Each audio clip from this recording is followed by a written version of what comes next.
एक बार पुनः आपको ध्यान दिला दूं, ब्रज रज का बहुत बड़ा महात्मा है। जब भी ब्रज में जाओ तो कम से कम उस रज को माथे पे जरूर लगाओ।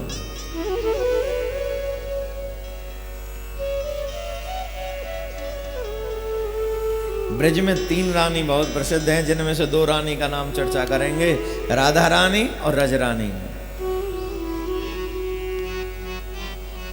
3 रानी ब्रज में बड़ी प्रसिद्ध हैं, लेकिन आप 3 की बजाय 2 रानी की बात हम लोग करेंगे। एक राधा रानी और दूसरी रज रानी।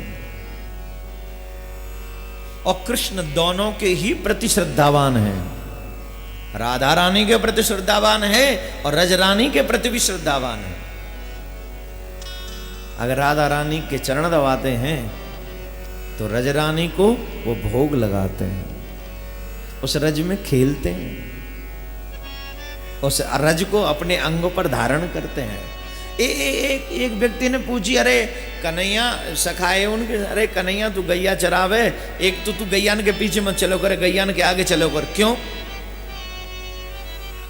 बोले एक तो तू वैसी कारो, ऊपर ते गायन के खुरनते रज उड़ उड़ के तेरे ऊपर आवे रज, वादे तू और कारो है जाएगा।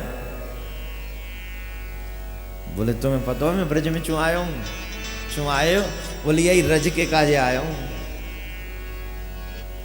2 लाभ हैं, एक तो गौ माता के चरणों से जो रज उड़ती है वो मेरे माथे पे आती है, दूसरी ये ब्रज रज है, ये साधारण नहीं है। इस ब्रज रज को मस्तक पर धारण करना अपने आप में बहुत बड़ी बात है। तो इसलिए ब्रज रज भी महत्वपूर्ण है और वंदनीय है, इसलिए कृष्ण ब्रज रज को धारण करते हैं।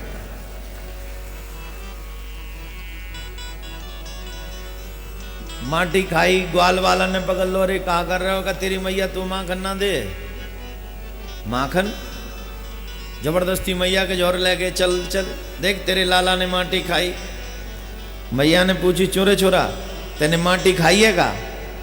और हमारे सरकार झूठ में तो डिग्री हासिल है, मास्टरी कर रखी है झूठ में। कन्हैया कह रहे, मैया ना हम भक्षितवानंब सर्वे मिथ्याभिशंसन।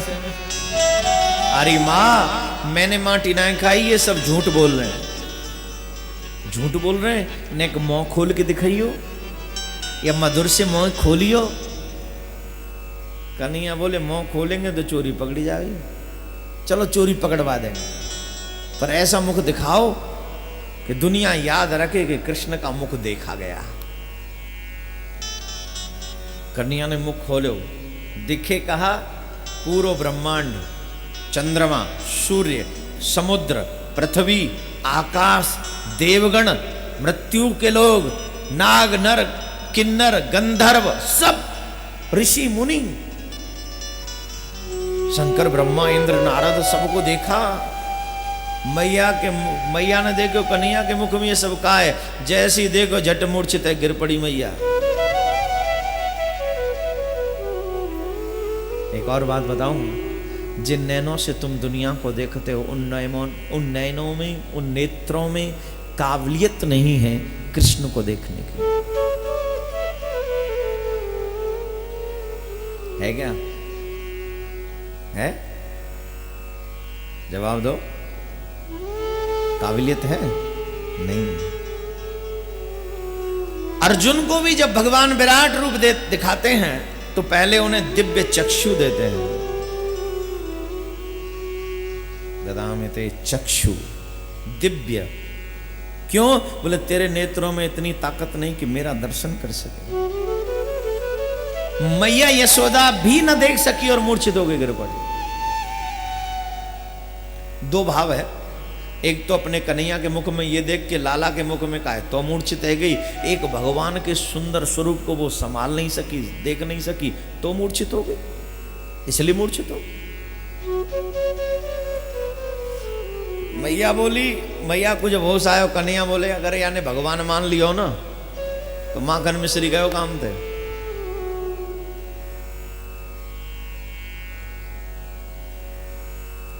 तो मैया ने कन्हैया ने योग माया को याद कियो और योग माया तो कही जो मैया ने देखो सब भुलवा दे। मैया को जब होश आयो तो अचानक ते देखे, मैंने देखो कहा हो, जो मैंने देखो वो सही हो झूठ हो। विषम स्थिति प्रकट हो गई, असमंजस की स्थिति प्रकट हो गई कि वो सच था झूठ था, देखा था कि नहीं देखा था। और जैसे ही कन्हैया गोद में बैठे मैया की में, और गोद में बैठ के कहवे लगे, मैया तू बड़ी अच्छी है, लहरी ले, तेरे हाथ को माखन तो मैया कछ पूछे ही मत। और जैसी कही कछ पूछे मत, झट भूल गई मैया कहा देगा, और लग गई अपने लाला के प्रेम में, लग गई अपने लाला को प्रेम करने के लिए। ऐसे ही एक दिन पूर्णमासी पुरोतानी जी मैया यशोदा के पास में मिलवे के लिए आई, और उनके संग में वो मधुमंगल, उन्हीं को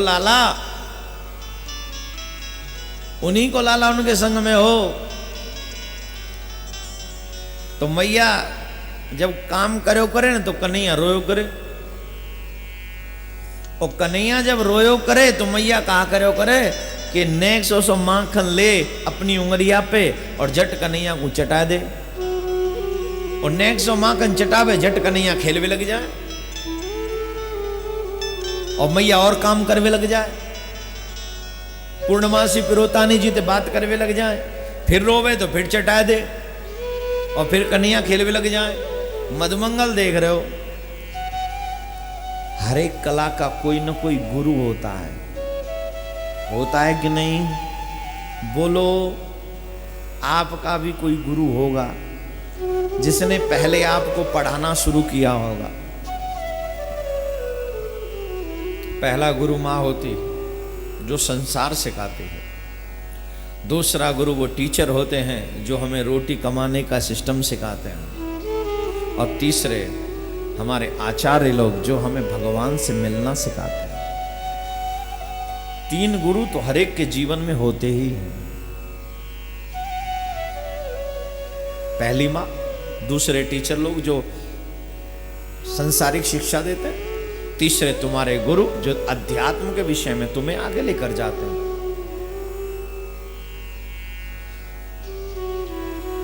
अब भगवान को चोरी करना कहां से आया? चोराग्रगण्यम, ये भी तो कला है, चोरी करना है कि नहीं है? जवाब दो। चोरी करना कला है ना। अब अगर चोरी करना कला है तो हर एक कला का कोई गुरु होता है। जब हर एक कला को गुरु है तो चोरी को गुरु कौन? सुनो, मधुमंगल कन्हैया जब देखे मैया और यशोदा मैया और पूर्णमासी पुरोतानी जी आपस में बात कर रही हैं, झट कन्हैया ले गो मधुमंगल बगल में, यारे कन्हैया चले। मधुमंगल 5 साल बड़े हैं आते, कन्हैया थे ब्राह्मण बालक, वैसे ब्राह्मण तो वैसे ही गुरु होते हैं।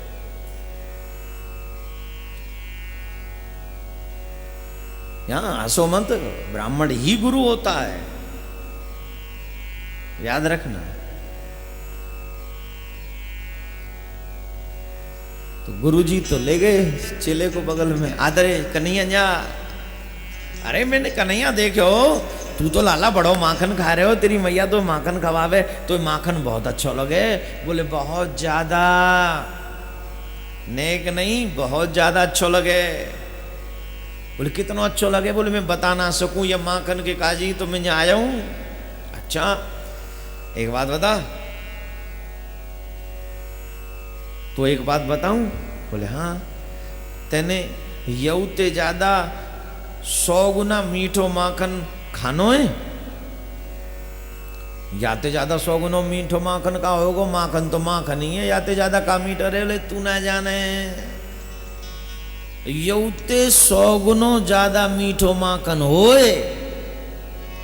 कन्हैया बोले वो कहाँ होए? बोले वो माखन स्पेशल माखन है भैया, हर एक काऊ ना मिले, वो तो काऊ हिम्मत वारे मिले। कन्हैया बोले मोते बड़ो हिम्मत वारो कौन है? बोले वो तो काऊ दिल वारे मिले। बोले मोते बड़ो दिल वारो कौन है? अरे वो तो काऊ बलवान मिले। बोले मोते बड़ो बलवान कौन है? हिम्मत वारो सबते बड़ो, बलवान में सबते बड़ो, दिलवारों में सबते बड़ो मोचो नहीं मिले हो? बोले अब मिलेगो गुरु के सानिध्य में तो अब आयो है। बोले कैसे मिलेगो? बोले यऊते 100 गुनो मीठो माखन होए जो चोरी करके खाई जाए। अगर चोरी करके खावेगो तो जऊते 100 गुनो मीठो माखन है। कन्हैया बोले वाह भाई वाह, तिलक लगाए के, कंठी पहन के, ब्राह्मण के घर में जन्म लेके हमें चोरी करे वो सिखा रहे हो। बोले उपदेश मत दे, उपदेश दे काम हमारा है। हम तो भाई हम ब्राह्मण है, हम तो दूसरों के सुख को बढ़ाने की बात कर रहे हैं। हमने देखा तू माखन खा रहे हो, तेरो माखन में मन है, तो हमने सोचीला नेकोर यऊते मीठो माखन तो हम तो जा मारे करे। बोले सांची मीठो होए? बोले बहुत। कन्हैया ने पहले कही जा पूरे गांव में हमारी बदनामी होगी। अरे बोले काहे की बदनामी? बड़े ने की कोई बदनामी होए? तू बड़े बाप को छोरा है, तेरी काहे की बदनामी होगी? बोले ना हम ना सीखेंगे। बोले ना सीखे, तेरी मर्जी। झट चले गए मधुमंगल अपनी मैया के संग। अब भाई एक बात तो है, जा चीज की नाई कर दे हो ना, वो चीज दिमाग में बैठ जरूर जाए। कौन सी वस्तु? बोले ऐसी बात जिसके लिए मना किया जाए ना वही करने का मन करता है। जिस चीज के लिए मना करोगे ना ये मत करना, अब तो वही का मन करता है। हाँ या ना? जोर से बोलना, और जोर से बोलना पड़े।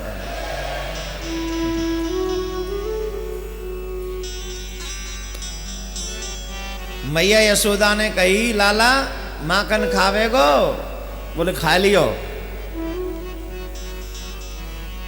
इच्छा कहा भाई? बोले आज वो 100 गुनो मीठो ही खानो।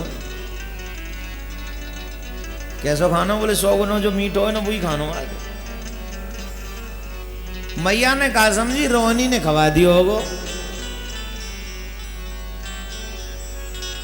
रोहनी मैया ने पूछी लाला माखन खावे को? बोले खा लियो। उनने समझी जसोदा ने खवा दियो।